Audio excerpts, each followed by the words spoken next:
Vamos passar a palavra agora para o Rafael Muniz. Ele vai falar sobre a pirólise como solução sustentável para pequenas e médias aplicações. O Rafael é engenheiro eletricista pelo UFPA, mestre em energia da biomassa e doutorando em planejamento energético com fontes renováveis de energia pela UFPA também, diretor técnico da Indra Energia Resíduos, empresa parceiro do grupo RTB Hold de Energia na pesquisa e desenvolvimento da pirólise de resíduos no Brasil. Elabora soluções para recuperar e minerar lixões e com soluções energéticas para os sistemas isolados da Amazônia. É membro do IEE System Council e do núcleo acadêmico da ABREM WTRT Brasil. Rafael, já vou abrir aqui você.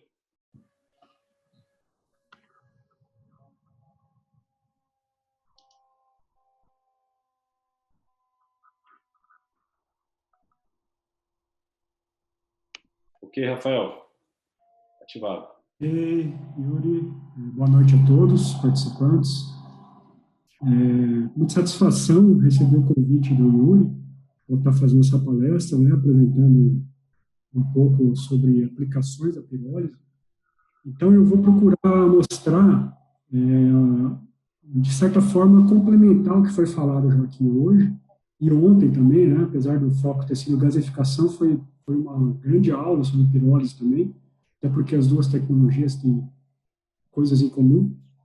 Então, eu não vou me prender tanto no aspecto técnico, vou procurar mostrar alguns aspectos ambientais, né, focar mais nisso, e falar também sobre aplicações para sistemas isolados, geração distribuída, e focar um pouco também na questão dos lixões a céu aberto, né? Porque a gente tem visto muita busca, muita procura pelos resíduos urbanos, industriais, hospitalares agora também bastante, mas os lixões, principalmente os lixões de céu aberto, como o André bem colocou a problemática aqui, né? Praticamente 60% do Brasil ainda tem lixão a céu aberto, não está se dando muito valor para isso, não está se olhando para isso. Grande parte desses lixões estão localizados em áreas de proteção ambiental, como mananciais de água, como o aquífero Guarani, o aquífero Alter do Chão, na Amazônia, e por aí afora, né? Então, é um passivo ambiental que já está enterrado lá há 30, 40 anos, muitas vezes, e que hoje não está sendo olhado para isso, apesar de que existe uma lei que proíbe, né, ter lixões a céu aberto já, que é uma lei bastante antiga, anterior até à Política Nacional de Resíduos Sólidos. Então, eu vou procurar olhar um pouco para isso também. Preparei uma apresentação aqui para 20 minutos. E deixa eu compartilhar aqui com vocês.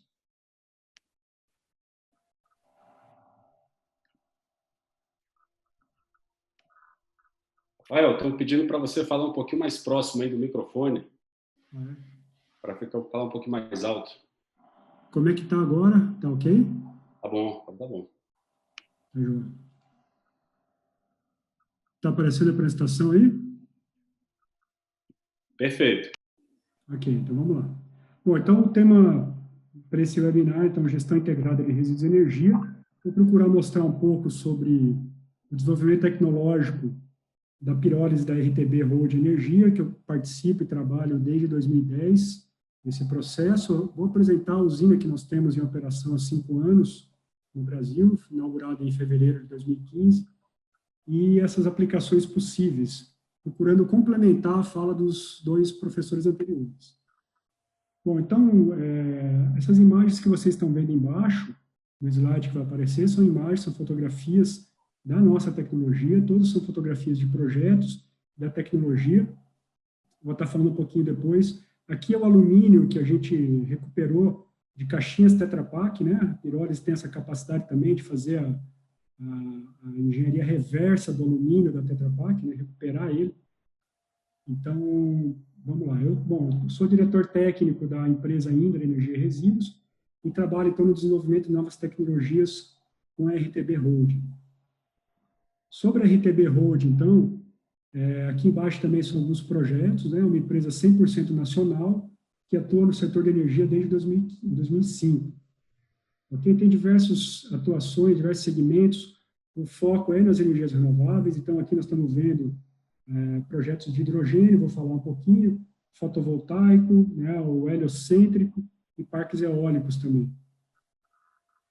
A unidade fabril da RTB, então, está localizada em Montemor, onde nós temos o showroom da nossa pirólise lá, para fazer testes e demonstrações da tecnologia. Alguns projetos que a RTB teve participação, né, 6 usinas termoelétricas, totalizando aí mais de 300 megawatts de potência instalada. Projetos de pesquisa, desenvolvimento e inovação, envolvendo desde biogás, como essa planta junto com a CPFL Paulista, e junto com a Eletrosul, agora um projeto mais recente, que está na fase final. A usina termosolar, que é uma tecnologia bastante inovadora, também aqui do país, uma planta eólica em São Paulo e uma planta fotovoltaica ali na capital. A RTB também atua com energia de hidrogênio, foi falado bastante ontem sobre hidrogênio aqui, né? Existe uma empresa que faz parte do grupo RTB Road, chamada Hytron. Essa empresa foi incubada inicialmente na Unicamp e hoje ela está no Parque Industrial em Sumaré. Então, desenvolve tecnologia de ponta em hidrogênio e agora nós vamos dar um passo seguinte, que é pegar o gás de síntese da nossa pirólise, que é rico em hidrogênio, pode chegar a 55% de teor de hidrogênio, e aproveitar, então, a tecnologia da Hytron para separar esse hidrogênio, pensando, então, em abastecimento de veículos elétricos e aplicações industriais também. Sobre a pirólise, então, específico, eu preparei aqui um roteirozinho, vou falar um pouco sobre os sistemas isolados da Amazônia, que é uma realidade bastante desconhecida de grande parte do Brasil, né? Principalmente eixo sul-sudeste.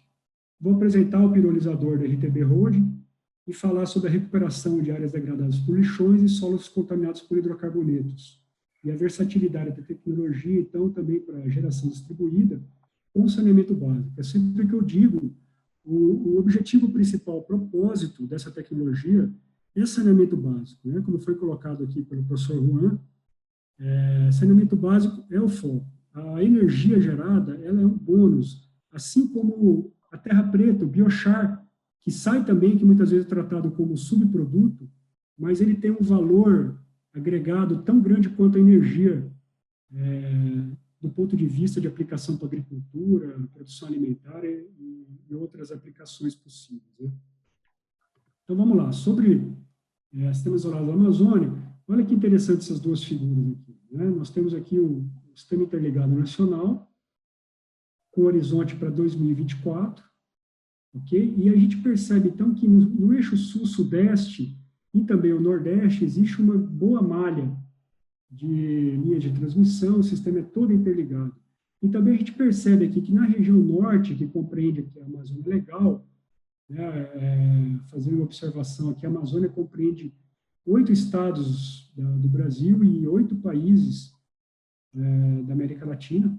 Então, não é algo que a gente pode simplesmente considerar algo que está lá parado, está lá isolado, e que a gente não olha muitas vezes, ou trata muitas vezes a Amazônia como o almoxerifado do Brasil, né? Então, precisa mudar esse conceito. E exatamente aqui nessa outra figura, delimitando a área da Amazônia Legal, a gente verifica, então, o que existe nesse vácuo aqui, que não tem linhas de transmissão, não tem o sistema interligado chegando lá, ou quando chega de forma precária. Cada pontinho amarelo desse aqui compreende uma termoelétrica, uma geração a combustível fóssil na sua grande maior parte das vezes. Então, nós estamos num ambiente riquíssimo em biomassa, riquíssimo em recursos energéticos, recursos hídricos, fontes renováveis de energia, e a geração de energia predominante é com combustível fóssil, óleo diesel, carvão, muitas vezes. E aí, avançando um pouco mais, né, a energia tem uma relação muito próxima do desenvolvimento humano. Então, quando a gente olha aqui para o mapeamento do IDH do Brasil e coloca o índice de atendimento, o índice de exclusão elétrica do Brasil, a gente percebe que existe uma interpolação entre as duas figuras, praticamente igual. Ou seja, você levar energia elétrica para uma determinada região, você leva desenvolvimento humano também. Então, a energia está associada diretamente ao desenvolvimento humano, como a gente pode ver num exemplo muito simples aqui que eu trouxe, aqui não tem muito tempo de aprofundar também isso. Bom, passando então para a tecnologia desenvolvida pela RTB, né, aqui é uma imagem que mostra um reator, ele tem uma capacidade de 50 toneladas dia. Eles desenham o sistema de filtragem, de limpeza do gás de síntese, e aqui a parte de geração de energia, o container. Até 10 toneladas dia nós podemos encapsular dentro de um container também de 40 pés, e ficar bastante compacto, uma tecnologia que foi desenvolvida bastante na linha que o André apresentou anteriormente, né?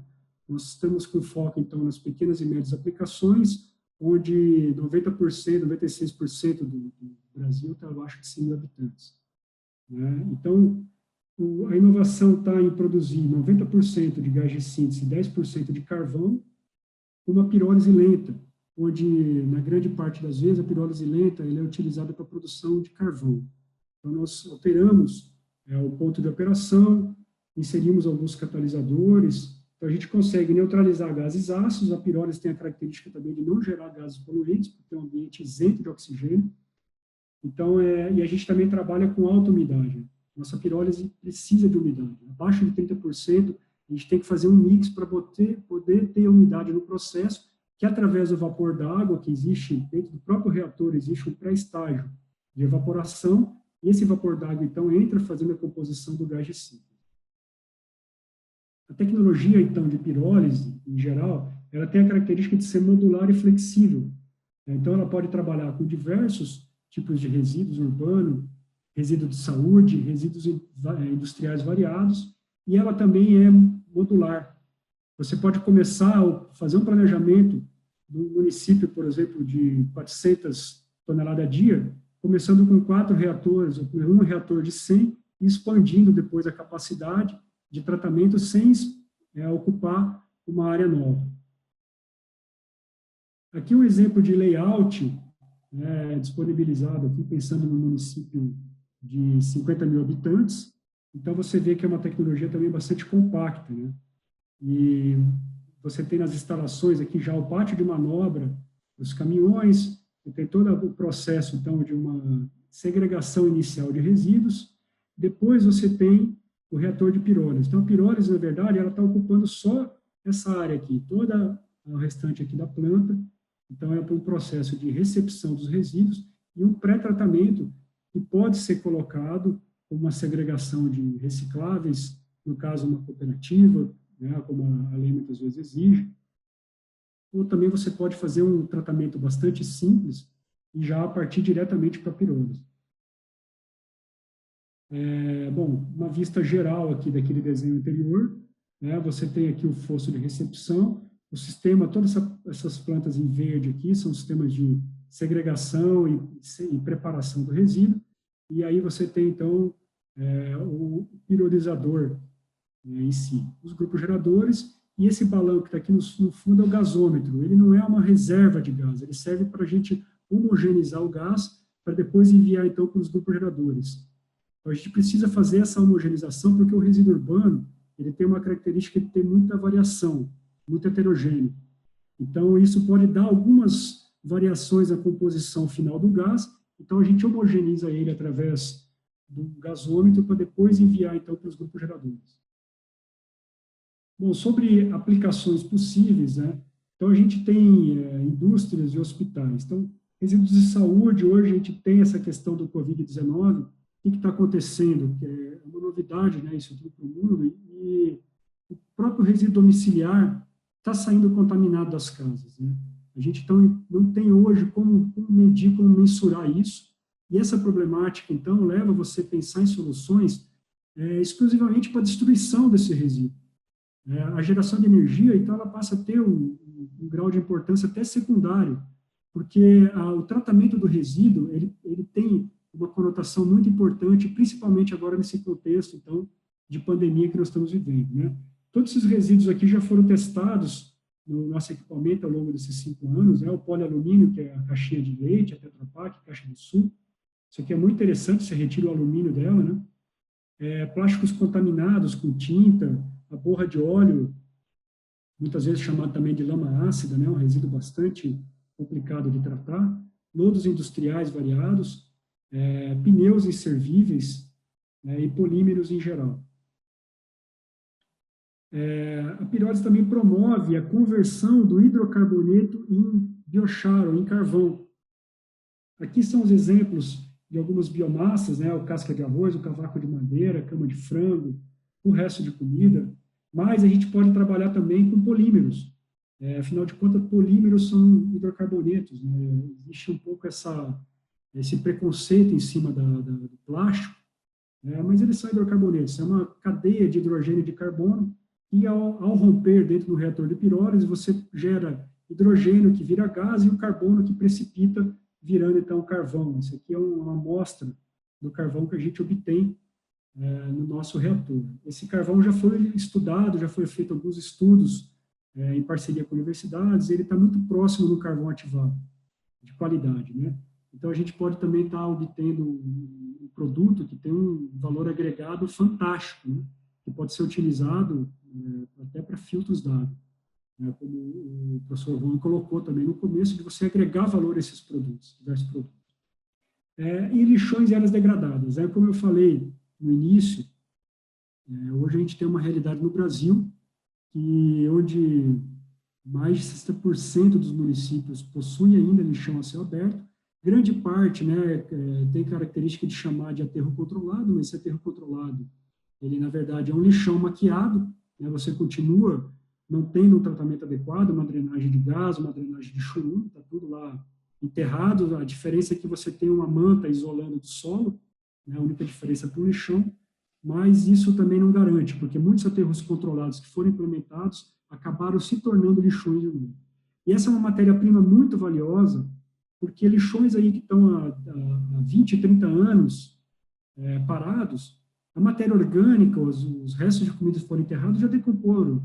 E você tem uma fração seca que sobrou ali dentro, que é vamos colocar assim, um filé mignon que está enterrado lá, que é plástico, borracha, pneus, em geral, e que isso tudo tem um grande valor energético agregado. Como foi colocado ontem por um apresentador também, o plástico produz um gás de síntese que tem um poder calorífico superior ao gás natural. Então, você tem um valor agregado muito grande lá, que está enterrado e está largado, E muitas vezes céu aberto, causando poluições.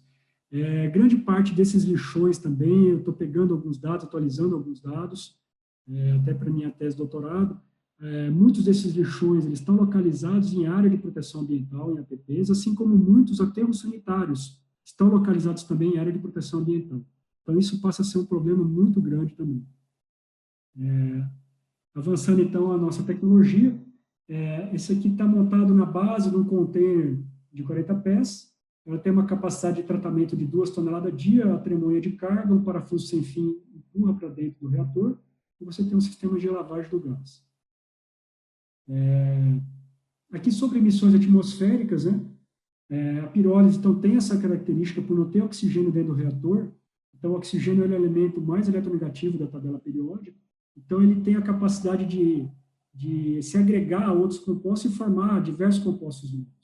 Aqui nós temos essa tabela aqui, as emissões que a gente já mediu, já aferiu na usina, temos diversos laudos comprovando isso. Aqui a base do CONAMA 316, que são as emissões atmosféricas, que pauta as normas ambientais de emissões atmosféricas. E aqui a SMA, da Secretaria de Meio Ambiente de São Paulo, da 079 de 2009. Essa SMA 079, essa normativa aqui, ela é pautada nas normas ambientais europeias. E aí a gente vê, então, que o que a gente tem de emissões que ocorrem no queimador do gás, esse queimador é necessário para manter o reator funcionando, porque a pirólise é um processo endotérmico, ela absorve calor, então a gente precisa fornecer calor para ela. Em torno de 20% do gás ele retorna, 10 a 20% do gás ele retorna para fazer o aquecimento do reator, e o restante, então, depois ele limpo, a gente envia para os grupos geradores a gás. A performance da tecnologia, a gente obtém um fluxograma simplificado, aí os resíduos entram numa planta de pré-processamento, a gente retira recicláveis para venda quando é interessante, porque também tem um valor agregado muito grande. A usina de pirólise, então, processa, no caso da nossa tecnologia, 10% de biochar, 90% então de gás de síntese. Em torno de 10% retorna para o consumo interno da usina, e esse gás, então, tem diversas saídas possíveis, diversos energéticos. O próprio vapor, que pode ser utilizado em processos industriais, também para hospitais. Os grupos geradores, então, que a gente tem a energia elétrica gerada, e os queimadores, então, que a gente pode produzir energia térmica. Tá?